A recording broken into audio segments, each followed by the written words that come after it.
ಎಲ್ಲರಿಗೂ ನಮಸ್ಕಾರ. Welcome back to Hema Siri kitchen and lifestyle vlogs. ಇವತ್ತು ಕಾಶಿ ಹಲ್ವಾ ಮಾಡ್ತಿದ್ದೀನಿ. ಅದಕ್ಕೆ ಏನೇನು ಬೇಕು ಅಂತ ತೋರಿಸ್ತೀನಿ ಬನ್ನಿ. ಒಂದು ದೊಡ್ಡ ಅಂದರೆ ಒಂದು 2 kg ಅಷ್ಟಿದೆ ಇದು. ಬೂದ್ಗುಂಬಳಕಾಯಿನ ತುರ್ಕೊಂಡು ಈ ಥರ ಇಟ್ಕೊಂಡಿದ್ದೀನಿ. ನೆಕ್ಸ್ಟ್ ಇದಕ್ಕೆ ಒಂದು ಅರ್ಧ kg ಅಷ್ಟು ಸಕ್ಕರೆ ತೊಗೊಂಡಿದ್ದೀನಿ. ಒಂದು ಸ್ವಲ್ಪ ಹಾಲು ತೊಗೊಂಡಿದ್ದೀನಿ. ತುಪ್ಪ, ಇದು ಕಂಡೆನ್ಸ್ಡ್ ಮಿಲ್ಕ್, ಇದು ಬೇಕಾದ್ರೆ ಹಾಕ್ಬೋದು, ಇದು ಆಪ್ಷನಲ್ಲು. ಮತ್ತು ಗೋಡಂಬಿ, ದ್ರಾಕ್ಷಿ, ಇಷ್ಟರಲ್ಲೇ ತುಂಬ ಚೆನ್ನಾಗಿ ರುಚಿಯಾಗಿ ಮಾಡ್ಬೋದು. ಬನ್ನಿ ಹೇಗೆ ಮಾಡೋದು ಅಂತ ತೋರಿಸ್ತೀನಿ.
ಸ್ವಲ್ಪ ಹಾಲು ಸೇರಿಸ್ಬೇಕು, ಸಕ್ಕರೆ ಎಲ್ಲ ಕರ್ಗಿದ ಮೇಲೆ.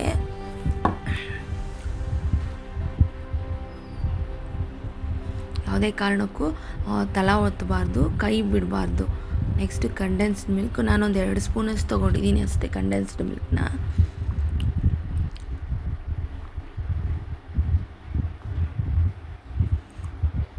ನೆಕ್ಸ್ಟ್ ಸ್ವಲ್ಪ ಬಾದಾಮ್ ಪೌಡ್ರ್ ಹಾಕ್ತಿದ್ದೀನಿ.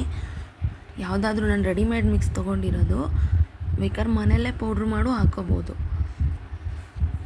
ನಾನು ರೆಡಿಮೇಡ್ ಬಾದಾಮ್ ಪೌಡ್ರ್ ಹಾಕ್ತಿದ್ದೀನಿ. ಅದು 1-2 ಸ್ಪೂನ್ ಅಷ್ಟೇ ಹಾಕ್ತಿರೋದು.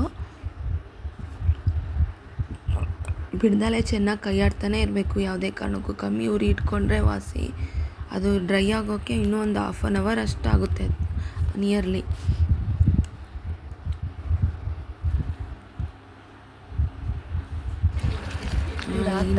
ಇವಾಗ ಇನ್ನೊಂದು 10 ನಿಮಿಷ ಚೆನ್ನಾಗಿಲ್ಲ, ತುಪ್ಪ ಎಲ್ಲ ಹಿಂಗೆ ಮೇಲೆ ಬರ್ತಾ ಇದೆ. ಬಾಂಡಿ ಫುಲ್ ಬಿಡುತ್ತೆ ಇದು ಹಿಂಗಂದ್ರೆ, ಅವಾಗ ಆಗಿದೆ ಸಡನ್ ರೂಟ್.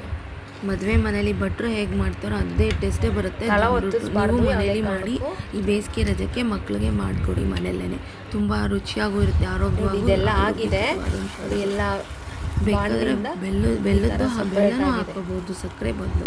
ದೊಂಬ್ರೊಟ್ಟು ರೆಡಿ ಆಗಿದೆ. ತುಂಬಾ ಚೆನ್ನಾಗಿ ಬರುತ್ತೆ ಮಕ್ಕಳಿಗೆ. ಬೇಸಿಗೆ ರಜದಲ್ಲಿ ಈ ಥರ ಏನಾದರೂ ಸ್ವೀಟ್ಸ್ನ ಮನೇಲೇ ಮಾಡಿಕೊಡಿ, ತುಂಬ ರುಚಿಯಾಗಿ ಆರೋಗ್ಯಕರವಾಗೂ ಇರುತ್ತೆ.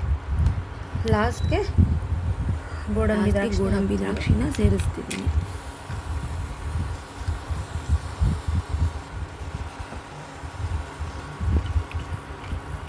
ಆಯಿತು. ಇವಾಗ ನೀವು ಮನೆಯಲ್ಲಿ ಮಾಡಿ ಹೇಗಿತ್ತು ಅಂತ ತಿಳಿಸಿ.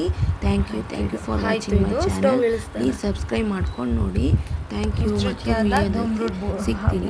Thank you. ದಮ್ ರೂಟ್ ರೆಡಿಯಾಗಿದೆ. ನೀವು ಮನೆಯಲ್ಲಿ ಮಾಡಿಕೊಂಡು ಹೇಗಿತ್ತು ಅಂತ ತಿಳಿಸಿ. Thank you for watching my channel. Please subscribe ಮಾಡ್ಕೊಂಡು ನೋಡಿ. Thank you. ಇನ್ನೊಂದು ವಿಡಿಯೋ ಜೊತೆ ಸಿಗ್ತೀನಿ ಮತ್ತೆ. ಬಾಯ್.